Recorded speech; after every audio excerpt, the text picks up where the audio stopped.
नमस्कार, मैं कवि रूपनारायण संजय और आज हम साक्षात्कार के लिए दर्शकों को मिलाने वाले हैं कोटा के जाने-माने साहित्यकार, जिन्होंने अपने साहित्यिक जीवन में अ, असीम उपलब्धियों को अर्जित किया है। तो मैं आपको मिलाता हूँ डॉक्टर प्रभात कुमार जी सिंघल साहब के साथ। तो हम इनसे जानते हैं इनके जीवन के बारे में। सर, आप दर्शकों को बताएँगे कि आपका जो निजी जीवन है, कहाँ से प्रारंभ हुआ? मेरा जन्म कोटा शहर में 15 अक्टूबर 1953 को हुआ।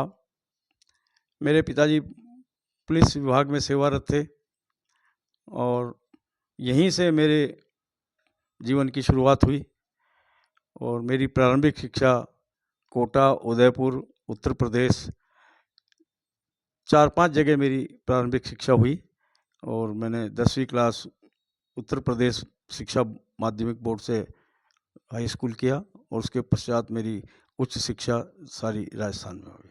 तो सर, आपके जो सरकारी सेवाएँ हैं, वह कौन-से डिपार्टमेंट में आप थे और कब से हो? मैं राजस्थान सरकार के सूचना एवं जनसंपर्क विभाग में 1 मार्च 1979 को मैंने सहायक जनसंपर्क अधिकारी पद पर अपना पदभार संभाला और 34.5 साल लगभग सेवाएं देकर 31 अक्टूबर 2013 को संयुक्त निदेशक पद से मैं सेवानिवृत्त हुआ। सर, आप जब जनसंपर्क विभाग के अधिकारी रहे हैं, तो आपको साहित्य लिखने का जो इंटरेस्ट है, वो किस तरह से डेवलप हुआ? आप दर्शकों को बताना चाहेंगे? साहित्य लिखने का रुचि मेरी मुख्य रूप से पर्यटन, पुरातत्व और कला संस्कृति के आधार पर हुई। मेरी व्यक्तिगत रुचि इन विषयों में थी। मैंने चूँकि एमए इतिहास से किया है, मैं पुरातत्व विभाग में जाना चाहता था और मेरा ये उद्देश्य था कि पुरातत्व विभाग में मैं कुछ ऐसा शोध करके दिखाऊं, दुनिया के सामने कोई एक ऐसा शोध प्रस्तुत करूं जिससे कि शोध जगत में मेरा एक अलग से इतिहास में नाम हो। लेकिन किसी वजह से मैं पुरातत्व विभाग में नहीं जा सका, इसलिए मुझे सूचना और जनसंपर्क विभाग में जब मौका मिला तो मैं इस विभाग में आया। और जहाँ तक लेखन की शुरुआत है तो मैंने इन्हीं विषयों को, जो मेरे मुख्य विषय थे, लेकर मैंने अपना राइटिंग शुरू किया और हाड़ौती के जितने भी दर्शनीय स्थल, पुरातत्व स्थल, ऐतिहासिक स्थल, सबको मैंने देखा और सबके ऊपर मैंने अपना आलेख लिखे। सर, आपने साहित्य में कौन-से विधा को सबसे ज़्यादा स्थान दिया? मेरी मूल विधा गद्य है। मैं गद्य में ही लिखता हूँ। गद्य, आलोचना, समीक्षा, यही मेरी मूल विधा है। तो अब तक आपने कितनी पुस्तकें आप लिख चुके हैं जिनका प्रकाशन हो चुका है?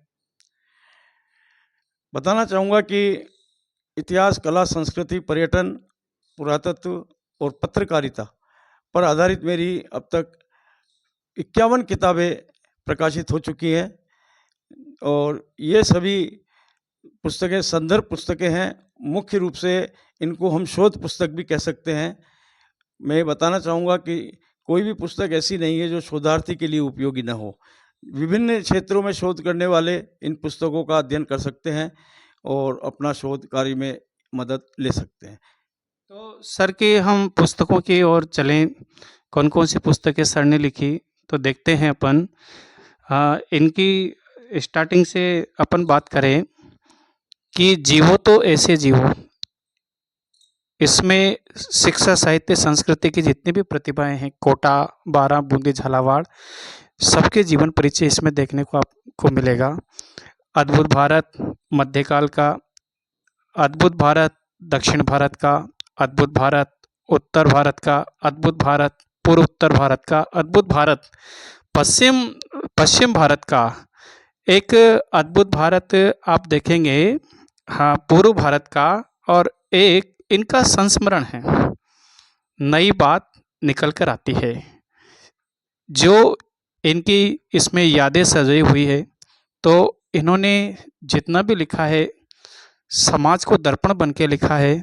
तो सर, मैं आपसे एक प्रश्न, अंतिम प्रश्न करना चाहता हूँ कि आप जो देश की युवा पीढ़ी है, उसको साहित्य के प्रति किस तरह से प्रेरणा देना चाहेंगे? साहित्य ऐसी चीज़ है कि ये मन से उपजती है। किसी को हम प्रेरणा दें या किसी को कहें तो उससे वो साहित्य नहीं लिख सकते हैं। जिनकी रुचि होती है तो वो मन से स्वतः ही जागृत होती है। जितने भी हमारे कवि हैं, साहित्यकार हैं, वो सब जब उनके मन में कोई भाव उभरता है तो वो अपनी कविताओं की रचना करते हैं। इसी प्रकार से ये रुचि का विषय है, तो रुचि के आधार पे अलग-अलग विषय पे, अलग-अलग क्षेत्रों में हम इसमें लिख सकते हैं। मैं युवा पीढ़ी को तो यही कहना चाहूँगा कि वो अधिक से अधिक हमारे जो प्रकाशित साहित्य है उसको पढ़ें, साहित्य से जुड़ें, क्योंकि हमारे साहित्य संसार ने हमें कालजयी साहित्यकार मुंशी प्रेमचंद, तुलसीदास जी, सूरदास जी, कबीरदास जी और अज्ञेय जी और अन्य कई सारे साहित्यकार हमें दिए हैं। यदि हम उनको पढ़ते हैं तो और हमारी साहित्य में रुचि है तो निश्चित रूप से हम साहित्य के बारे में जानकारी ले पाते हैं और हमारे अपने साहित्य कौशल को भी बढ़ा पाते हैं। तो आज हमने डॉक्टर प्रभात कुमार जी सिंघल साहब के साक्षात्कार के माध्यम से जीवन यात्रा, साहित्य यात्रा और युवा पीढ़ी को जो संदेश इन्होंने दिया, ये आज हमने जाना। तो आज हम मयूर टाइम्स के माध्यम से इस चर्चा को यहीं पर विराम देते हैं। सभी को बहुत-बहुत धन्यवाद।